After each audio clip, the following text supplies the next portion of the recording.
Biz onları birinci vurub çıxartmışdıq kəndlərdən. Biz onları vurub, demək olar ki, Cambara qədər çıxartmışdıq. Amma onlar dörd tərəfdən hücum edirdilər.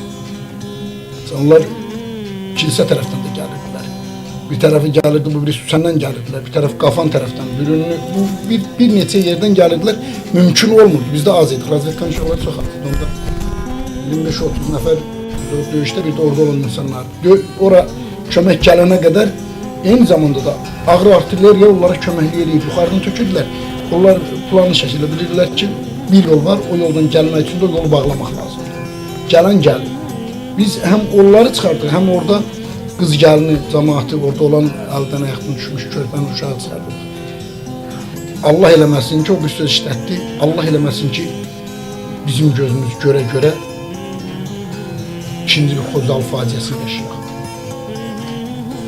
Bu sözü avtobusda, biz ora maşınla gedəndə dedik, biz ora aparan Allah eləməsin.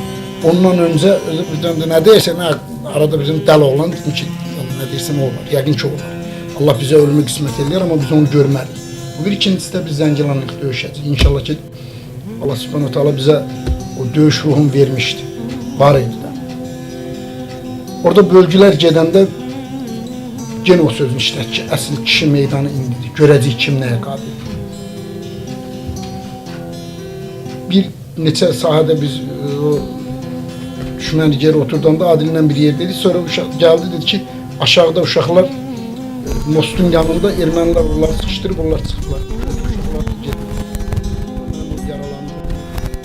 Oraya gəlməyə sonra bizim axırıncı görüşümüz, axırıncı ayrılığımız oldu. Adil rəhmətə gedəndən sonra 6 ay sonra anam rəhmətə getdi. Onun qəbrinin üstündə ağla yazılır. Bu haqda qəzetlərdə də yazıldı, bəzi kitablarda da yazıldı. Adilin bizim ailəyə elə bir ki, vurduğu zərbəni deyim, nə mi deyim. Bir növü biz fəxr edirik Adillə ki, Adil bizim torpaqlarımızın üstündə şəhid oldu. Bir növü də ki, bizim demək olar ki, xoşbəxtçiliyimizə əlimizdən aldı. Çünki ondan sonra bizim anamızı rəhmətə getmək. Bildiyiniz kimi biz 6 qardaşıq. Mən o vaxt anamı qınayırdım ki, 6 uşağı olub da bu olar ki, elə bir barmağı kəsib atmış. Amma özüm valideyn olandan sonra bu hissləri keçirdim ki, həqiqətən övlad. Adili həmişə anam bəlkə də bizdən çox istəyir. Adil həmişə bizim ürəyimizdə yaşayır. Həmişə də yaşayır. Komandirlər görmüşük ki, həmişə planlar dizanda özü arxada durar, saldatı verərdi qabağa ki, gedin görüşün. Amma Adildə mən bu xarakterlər görmüşüm. Biz bir neçə də razvedkaya getmişik. Razvedkaya gedəndə onun nətəri hamıdan öndə getdiyim, sanki şəhid olacaq övladın anasının qarşısında verəcək cavabın məsuliyyətini dərk edirdi. Ya bunu dərk edirdi. Yoxsa onda hamıdan çox şəhid olmaq, şəhidlik arzusu onun içində belə bir ocaq yanırdı ki, hamıdan birinci mən şəhid oldum. O ən yüksək məqama qovuşmaq onun içində yəqin doğuluşdan var imiş.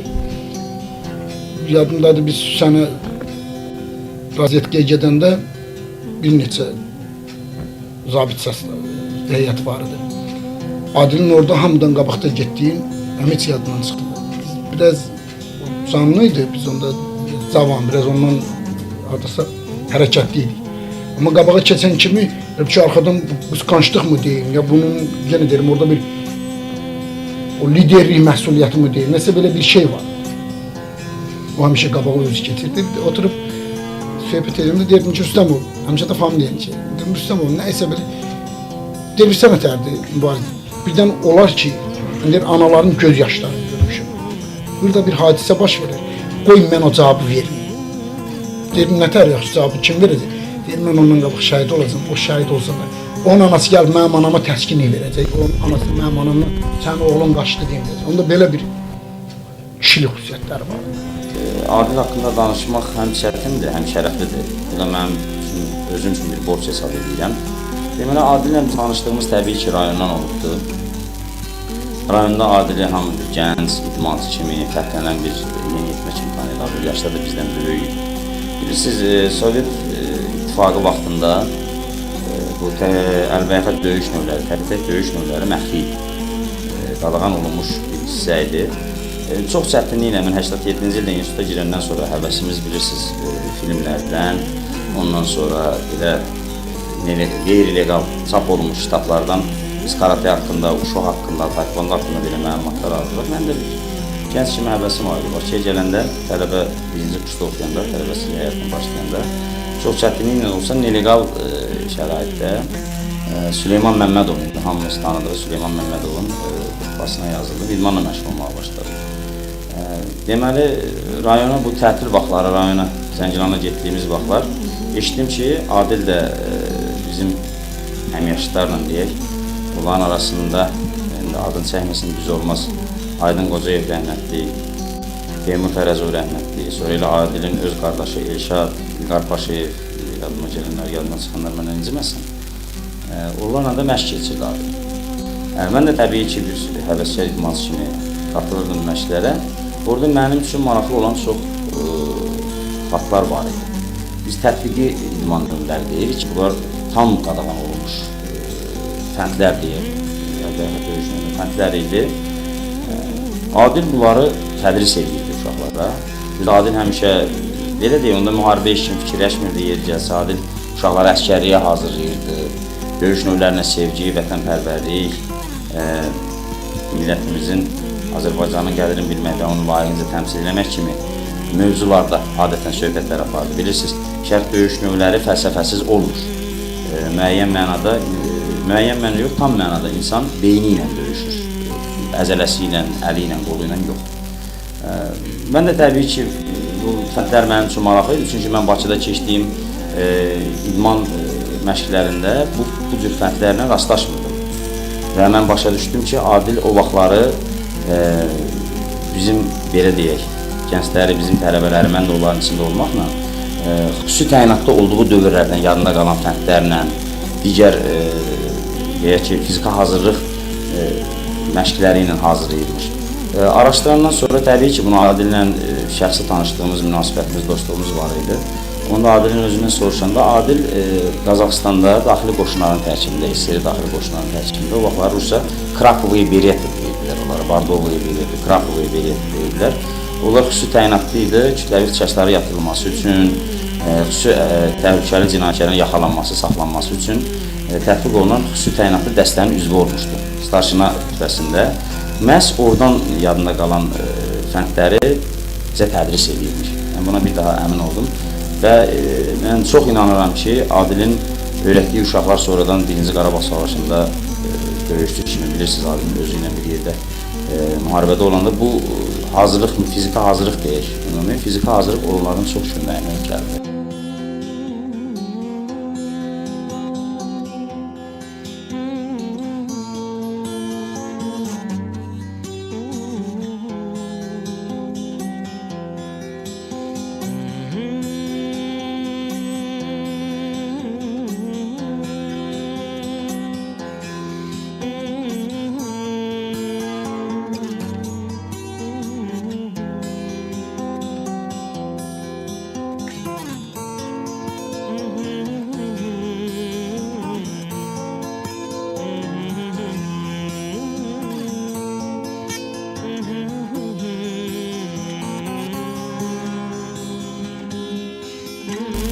Adillə qalan xatirələrdən biri əlimdəki bu şəklidir.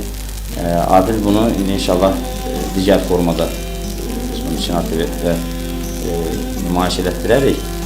Deməli, 3-cü ay 89-cu ildə Adilin ta Qazaxstanda hazırlıq dövrü keçdiyi xüsusi təyinatlı dəstənin üzvü kimi şəklidir. Bunu da mənə hədiyyə edir. Bu da mənim üçün çox böyük xatirədir.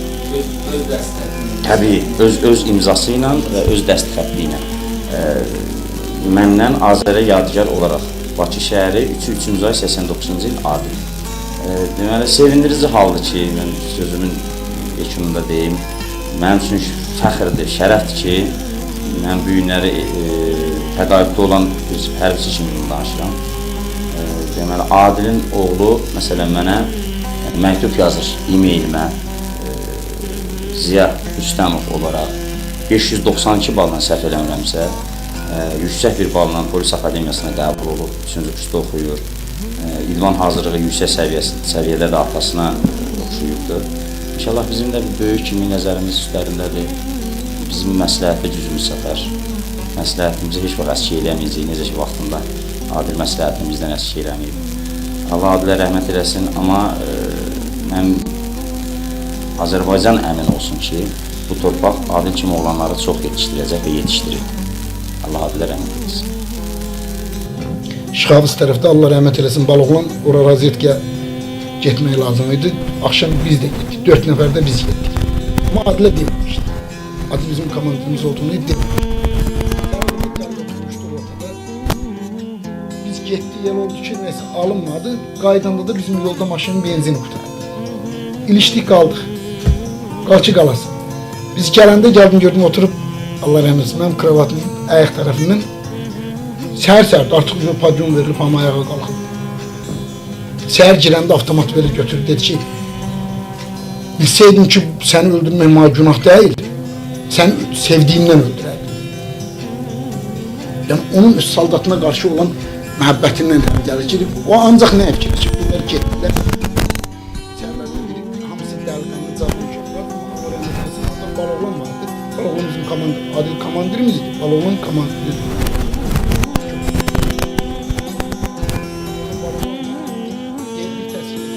Baloğlan ortadı, sağ qayıdıb gələsin. Amma deyir, hər dəfə fikirləşəndə ki, sizin başınıza bir iş gəldi, öldür, o şeyi gözləmirdim. Deyir, o səsə qədər istəyirdim, bir-iki dəfə deyir, istədim ki, özümü vuram. Sonra dedim ki, niyə vuram, qoy gəlsinlər görüm. O cavab vermə məsuliyyəti vardı. Mən övladlarıma da olmuşum ki, belə bir insan olur. Evdə şəkillər arada baxanda, Adilimdə mənim bir şəkilim var. Uşaqlar artıq tanınırlar ki, Adiləmi bu, deyirəm, Adiləmi. Sizi inandırım ki, onun o şücayəti mənim övladlarıma da evdə yansıyır. Onun o mətinliyi, onun o qüruru. Mən onlar həmişə deyirəm ki, torpağı götürüb yemək, bir dəfə balaca oğlum götürüb torpağı görəm dilinə vurur. Dedim ki, neyini isə? Desən, dedim ki, torpağı yeyib, yeyirəm görüm onu yemək olar. Onu yemək olmaz. Yemək üçün birinci onu sevmək lazımdır. Yəni artıq Adil məktəbi deyirəm ki, öz bəhrəsini verir. Adil məktəbinin çırağı yanır.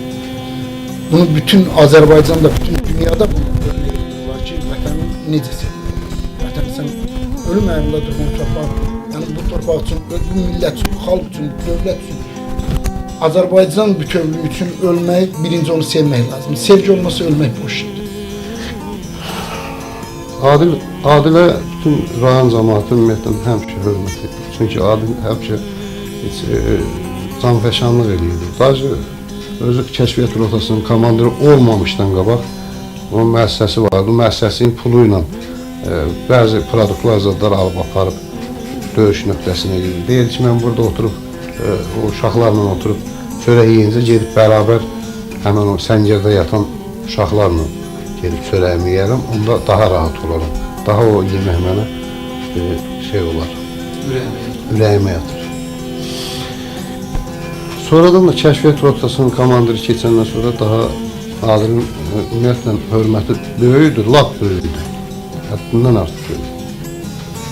Bu kəşfiyyat rotasını da açmaqda məqsədi o idi ki, bizim ondan qabaq Xocalımızı, yəni ki, ermənilər o televizorda zadda da vaxtı baxdıq, nə günə salmışdılar, nə vəhşiliklər eləmişdilər. Onlara ümumiyyətlə kəşfiyyat rotasını ona görə açmış ki, bunların bəzi sirlərini öyrənib, həmən onların kəndlərini, o Kafan şəhərini yerlə yurd eləmək üçün. Onun məqsədi çox böyük